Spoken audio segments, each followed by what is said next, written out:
Glória a vós, Senhor. Naquele tempo, os apóstolos disseram ao Senhor: aumenta a nossa fé.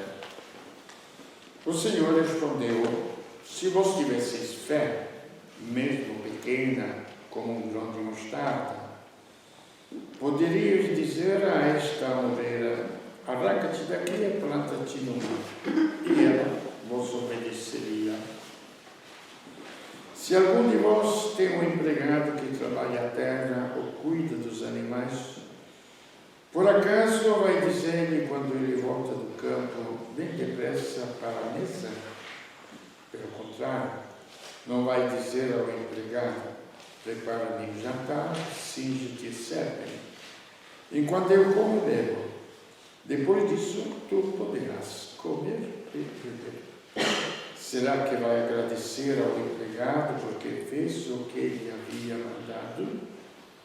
Assim também vós, quando tiverdes feito tudo o que vos mandaram, dizei: somos servos inúteis, fizemos o que devíamos fazer. Palavra da salvação. Glória a vós, Senhor.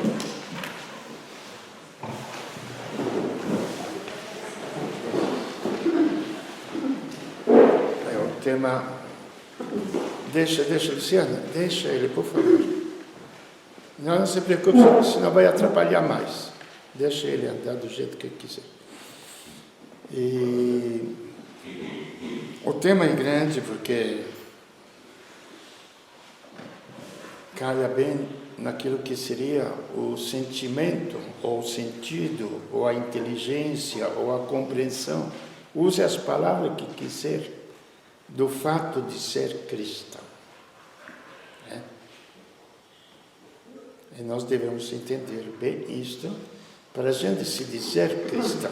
Porque, insisto mais uma vez, podemos frequentar todas as igrejas do mundo inteiro, podemos ir para cá, para lá, todos os templos, compreende? Mas não chegaremos a lugar nenhum. Porque a fé é crer não naquilo que eu sinto, não naquilo que eu imagino, mas naquilo que alguém me fala. Se eu estou pobre, não vejo nada ao meu redor, desemprego total, tudo. Que merda é esta? Desculpa, é a primeira leitura. Via ao meu redor, tudo desesperado. Onde que você estava, Deus? Na Segunda Guerra Mundial, destruições totais, campos de concentração, holocaustos e aí por diante. E muitos se perguntaram, onde que estava Deus? Com certeza, os homens tinham jogado Deus pela janela. Porque Deus, ele é fonte da vida. Ele não é fonte da morte. E está tão claro. Se você agir corretamente, você viverá. Se você agir erradamente, você morrerá. Então o jogo está sempre entre a vida e a morte com Deus. Não é uma moralidade. Nós devemos compreender isto, claro. Nós fazemos da religião uma moralidade com medo do castigo ou medo ou alegria do prêmio. Se eu viver bem, Deus vai me premiar. Aí entra o evangelho de hoje. Mesmo que eu viver uma vida maravilhosa, mesmo que eu dê tudo aos pobres, mesmo que eu fizer tudo para os outros, sabe o que eu sou?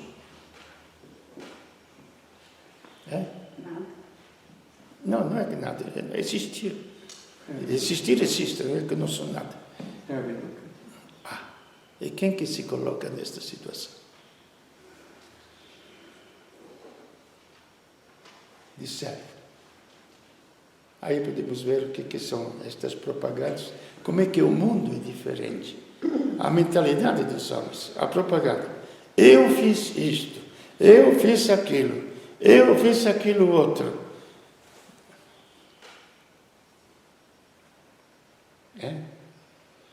Placas para cá, placas para lá. Até o meu nome colocaram no Conviver, não é? Tá? A culpada é a Petra, não sou eu. Entenderam? É um servo inútil. Fez simplesmente o que tinha que fazer. Vamos no prático. A maioria das mulheres prepara comida em casa quando não são os homens, não é? Se o marido não apreciar, fecha o céu. Não é? Não apreciou o que eu fiz. Parece coisa pequena, mas é um sinal muito claro daquilo que está dentro da gente. Então, isto, o que quer dizer? Nos joga do outro lado, na fé. Mesmo sendo servos inúteis, tudo bem. Mesmo sendo incapazes de tudo, tudo bem. Mesmo sendo o último pecador, eu estava meditando nestes dias. Aí, que tinha lido um trecho da conversão do ladrão na cruz. É espetacular. Com tudo que ele carregava, e que justamente ele reconhecia.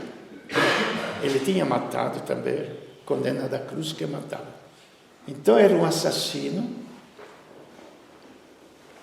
Simplesmente acreditou que aquele homem que estava ao seu lado na cruz e que era inocente, ele não entendia nada de teologia, não tinha feito catecismo, não tinha feito retiros, não tinha feito nada. Simplesmente foi pelo instinto da vida. Você é inocente, eu sou culpado. No teu reino deve existir alguma coisa. Lembra-te de mim quando eu estiver no teu reino. Deus faz. Podemos ainda ter esta mentalidade de inferno e paraíso, gente. Se meditarmos o Evangelho, que medo não devia ter aquele ladrão e assassino do inferno? Simplesmente ele viu a inocência do homem, a culpabilidade dele, e a vida que se esvai, os dois condenados à morte. Deve existir um reino de justiça. Lembra-te de mim. Então, nesse jogo da fé, eu lembro, Deus me deu o dom assim, de usar os dons, as coisas que Ele mandou, para construir obras sociais. Eu lembro, acho que já contei, mas não é mal contar como é que surgiu o hospital, porque todo mundo pensa isto, aquilo. Muita gente pensa, não, o Frei ia buscar dinheiro na Itália. Mentira, não ia buscar dinheiro nenhum na Itália. Não veio, se veio alguma colaboração, como veio de outras pessoas, mas quase nada. Entendeu? Aí, a oração que eu fiz, quando fala, para sermos bastante práticos, aumenta a nossa fé, pedir aos apóstolos. Mas, se tiver um pouquinho de fé, podeis dizer, esta mulher lança-te ao mar. E o hospital ia ser construído em São José. O terreno foi doado em São José. Precisava a assinatura do prefeito de São José. Que além do mais será. Até meu amigo tinha, naquela época de cursilho, trabalhavam tudo no cursilho. E o rapaz que me atendia também tinha feito cursilho, então me conhecia. Falou, Frei, quanto custa para você um hospital? Falei, mais ou menos uns 15 milhões de dólares. Mais ou menos, eu tinha feito os cálculos. E quanto dinheiro o senhor tem? Nada? Ah, Frei, sabemos, veja que cabeça, que tem nesta minhoca aqui? A fé. O que é esta fé? Parece uma loteria. Frei, sabemos que o senhor tem fé, mas sem dinheiro não se constrói hospital. Bom, primeiro dia seguinte já ofereceram o terreno lá, sem eu procurar, em Jacareí. Entendeu? O senhor tem fé, mas sem dinheiro não se constrói hospital. Sei, o que passa na cabeça das pessoas? Aí me ajoelhei, a única oração que eu fiz, falei, Deus, você criou o universo, as estrelas, o mar, os oceanos, uma vida que preenche todo o universo. Do nada. Do nada. Que custa para você construir um hospitalzinho deste tamanho?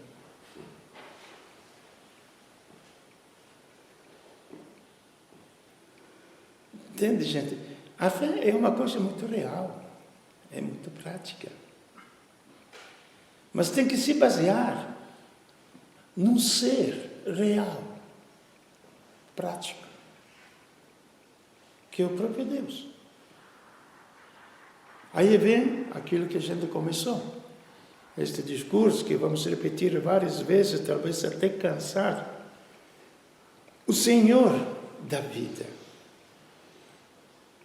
Ele não é o Senhor que amedronta os homens. Ele é a própria vida. Ele é a própria vida. E fora da vida, você sabe o que existe? Marco, o que existe fora da vida? Morte. A coisa mais terrível do que se possa pensar.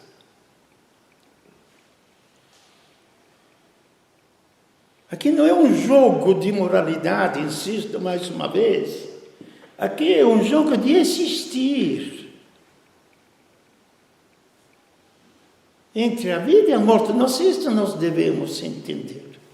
Então, no comecinho, esta existência da vida, que é do nada o primeiro ato de fé, que fala São Paulo, isso também na carta aos Hebreus, o primeiro ato de fé é crer que o mundo visível não tem origem própria, mas foi criado por alguém que tinha poder de vida. Como? Que se estude, que procure, se conseguirmos chegar. Aí não vamos ter um São Francisco que canta as criaturas, que ele descobriu o amor de Deus através da criação. Vamos descobrir um santo que nos canta a sabedoria de Deus, por como ele fez todo este universo. E para vocês compreenderem só alguma coisinha desta grandiosidade, aí tem aquele eterno problema, para vocês não tanto, mas nos livros um pouquinho, o problema da ciência e a fé, só que isso se coloca ainda na igreja. Como é que a ciência, até em São Paulo, aqui, pensei que fosse só na cretina Europa, porque lá o cérebro já fritou totalmente. E aqui já está fritando também. Fizeram um centro de acomodação, de união entre a ciência e a fé. O que tem de contrário? Eu me pergunto, entre a ciência e a fé. O que tem de contrário? A ciência é o conhecimento dos homens. A fé é a potência de vida que origina todas as coisas e até a própria inteligência humana. E Ele nos deu a inteligência para compreender as coisas. Depois, o uso das coisas depende do nosso coração. como eu uso. Então é proibido de usar a inteligência para descobrir as leis da natureza? De jeito nenhum. É só usar estas leis da natureza. Compreende? Então, o que acontece? Caso simples. O átomo pode gerar uma potência de calor, pode gerar eletricidade, como também gerou morte e medo. E a mesma ciência que descobre a potencialidade do átomo. Aí depende do coração dos homens como eles querem usar. Então este Deus da vida, que é a própria vida, e que por princípio ele deu origem a todo o universo, a comparação que eu faço é muito simples. Se você planta uma semente, é a mesma coisa que plantar uma árvore. A árvore já estava feita. A semente vai se desenvolver. Mas as duas vieram de uma semente. De uma fonte de vida que era a semente. Que Deus fez o mundo numa linguagem simples para o povo entender. Em 7 dias. É simples para o povo entender. Quer dizer, Deus fez o mar, Deus fez a luz, Deus fez o oceano.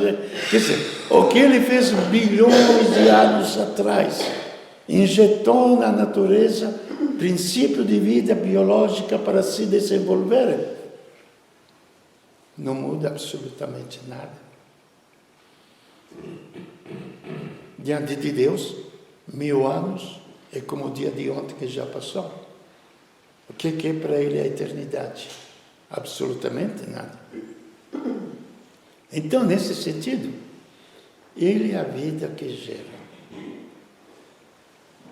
Depois, Ele quis ainda trazer a sua própria vida na Terra. Aí Ele fez o receptáculo onde esta vida dele pudesse habitar, o ser humano, que somos nós. Não somos uma merdinha à toa, não. Não. Nós somos grandes, nós somos imensos,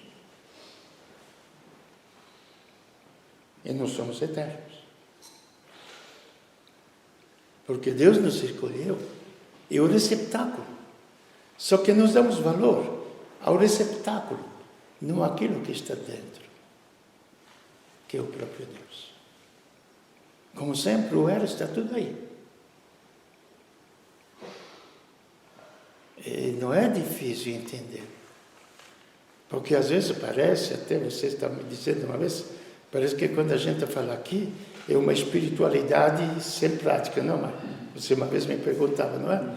É.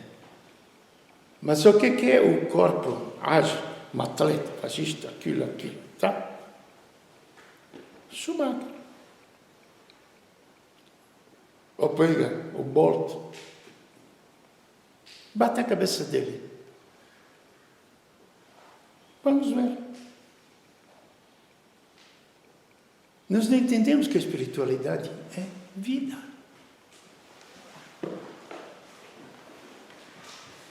E que tem esta vida, anima também aquilo que é matéria. Organiza o que é matéria. Aí começa uma fé um pouquinho mais humana, mais nossa.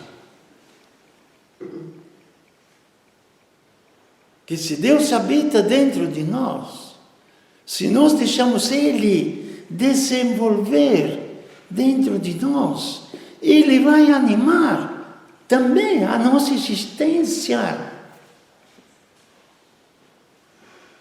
Vou insistir mais uma vez para a gente não ter confusão. Já falamos domingo, repito hoje. O movimento carismático tem maravilhosas conversões, tudo.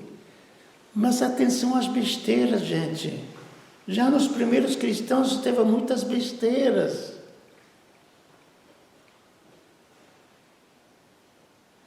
Que um amigo me perguntava nesses dias passados, Frei, fizeram o cerco de Jericó lá em Paraibuna. Então tinha gente que, vamos dizer, não desmaiava, adormecia, tá bom. Caía no chão, adormecia. Não sei, acho que vocês já assistiram, eu nunca vi assim. Entendeu? E chama, como é que chama isso? Descanso no Espírito. Descanso no Espírito. Eu nunca vi um espírito tão preguiçoso. Eu nunca vi, gente. Quando eu estou com dor de cabeça, que a minha inteligência não pode funcionar, quando eu estou... aí sim, aí é descanso no Espírito, que o Espírito não acha. O Espírito é ativo. Se o Espírito de Deus está em mim, eu sou revolucionário.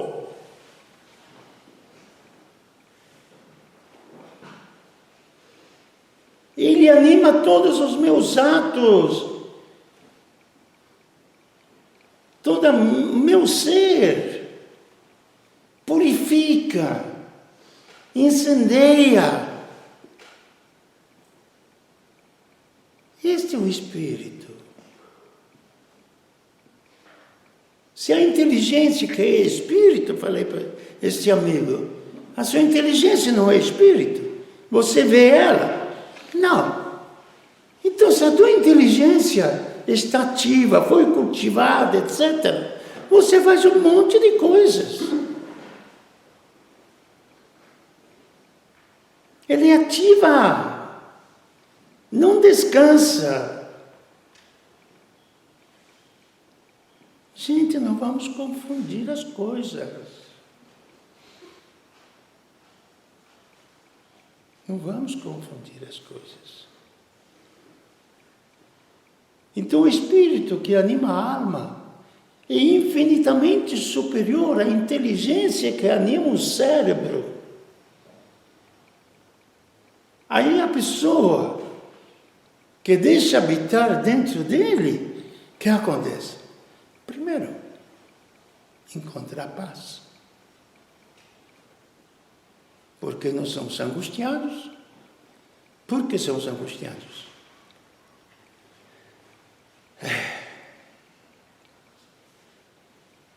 Por dois motivos.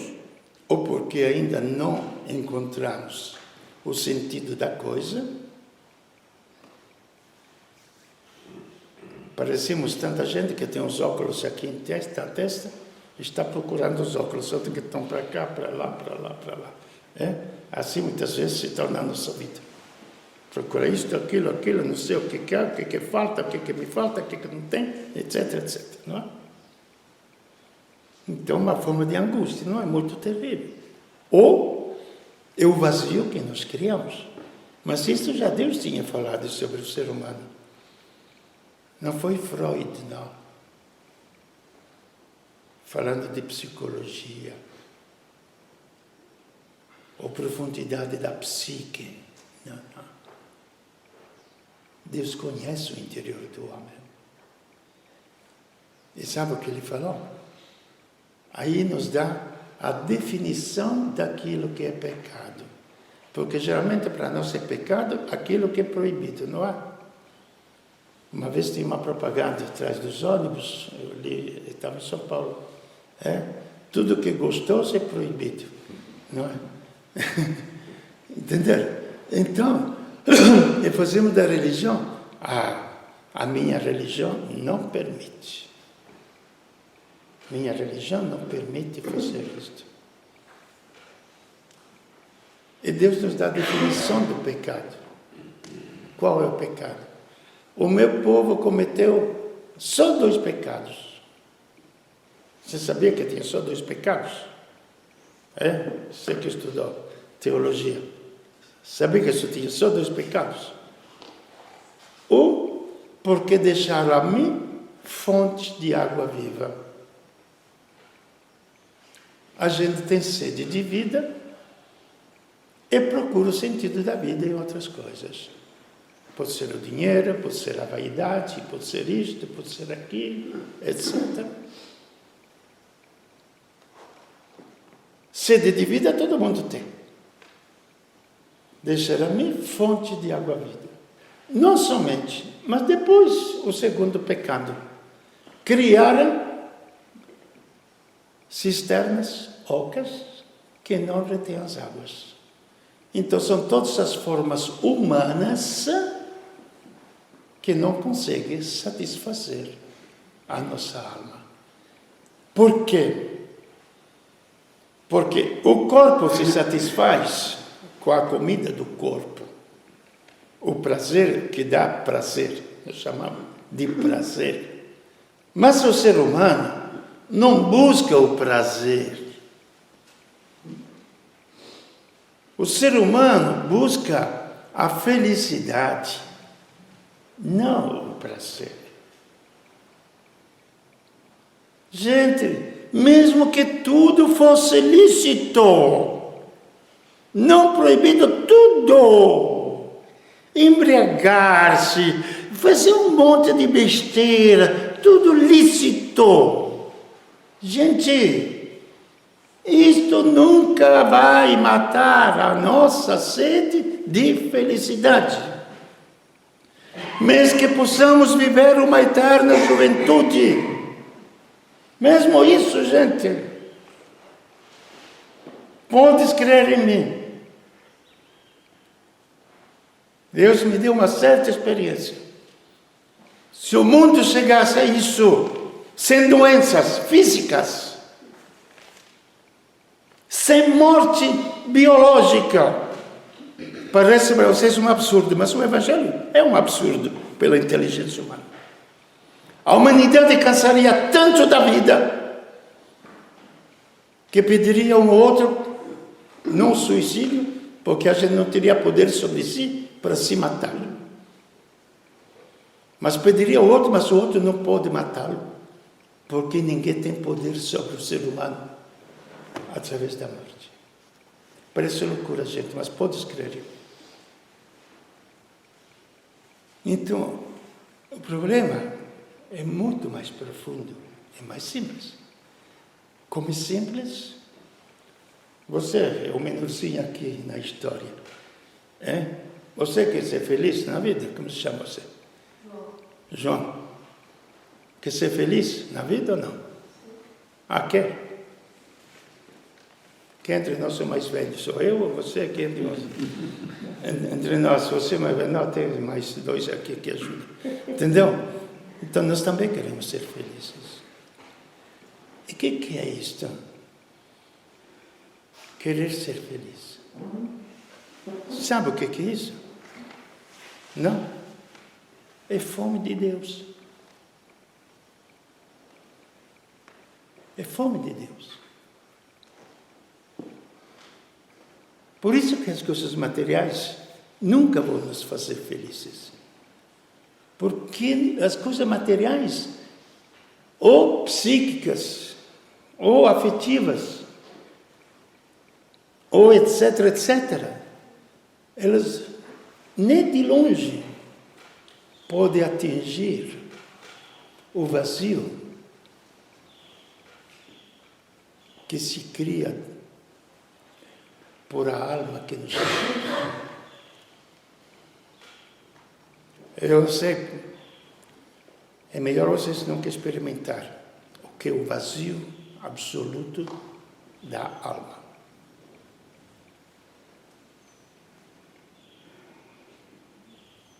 É um buraco sem fim, onde cabe todo o universo, sem preencher nem um pedacinho deste vazio.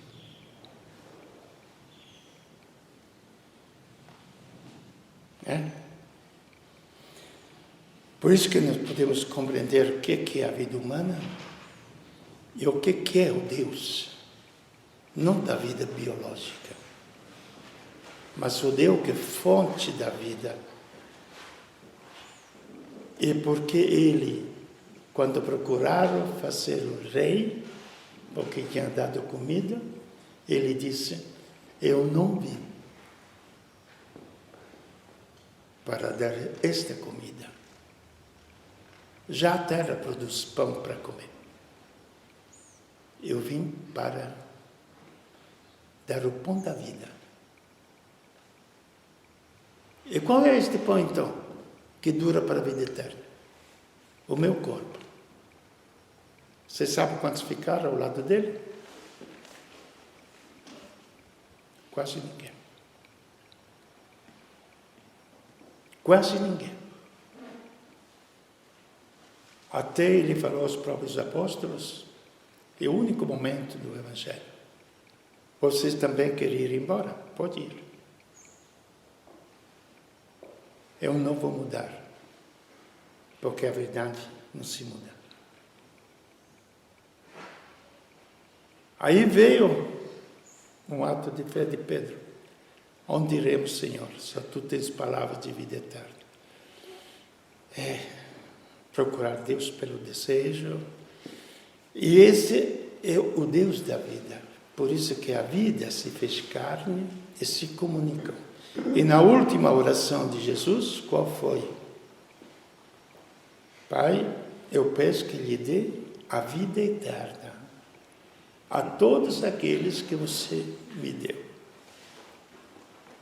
Porque a vida eterna é esta. E ele falou claramente o que é a vida eterna. Conhecer a Deus e conhecer o teu Filho, Jesus Cristo. Este é o Deus da vida, diante do qual a gente humildemente se apresenta e busca, como estudante busca nos livros o conhecimento para amanhã poder ter uma cabeça e poder trabalhar.